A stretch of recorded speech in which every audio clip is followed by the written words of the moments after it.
Gyvos pasakos.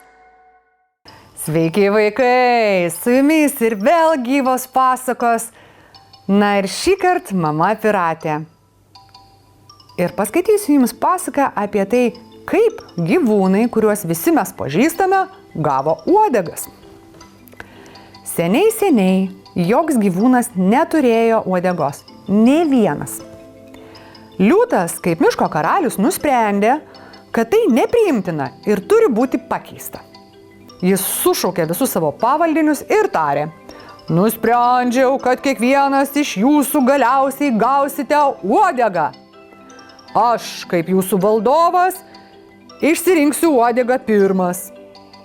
Jis atidžiai ir dėmesingai apžvelgė visus gyvūnus ir tada išsirinko savo gražią, ilgą uodegą, kurios galiukas buvo papuoštas tankiu, tokio paties kaip ir jo karčiai kailio kuokšteliu.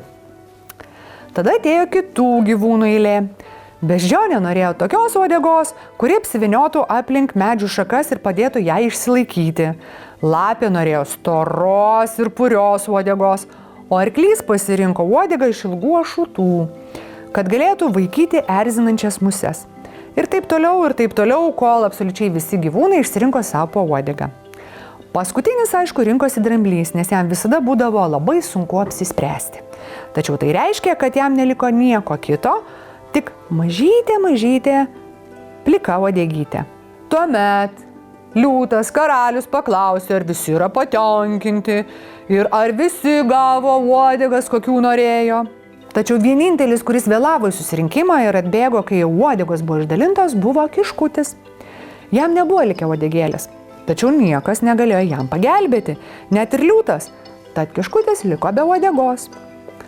Tuo tarpu šuo ir katė, kaip visuomet, pradėjo kabinėtis vienas prie kito ir ginčytis, bandydami rodyti, kienogi uodega gražesnė, geresnė. "Mano uodega gražesnė, wow, sako šuo. "Visai ne, mano uodega gražesnė", atrėžė katė.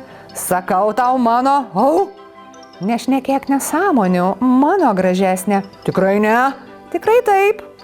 Ir taip toliau ir panašiai ginčijasi ir būtų ginčijasi iki begalybės. Galiausiai šuo nusprendė užbaigti šitas rietinas ir iškando didelį kailio kuokštą katei iš uodegos. Ir ką jūs galvojat?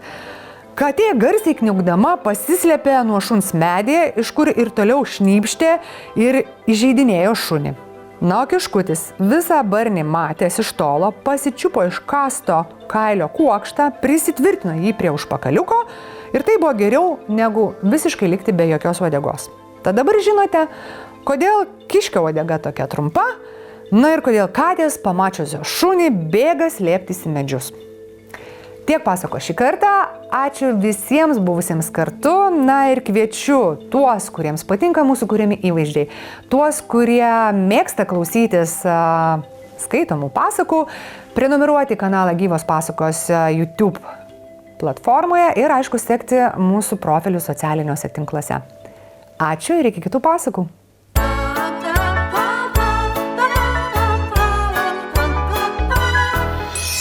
Gyvos pasakos.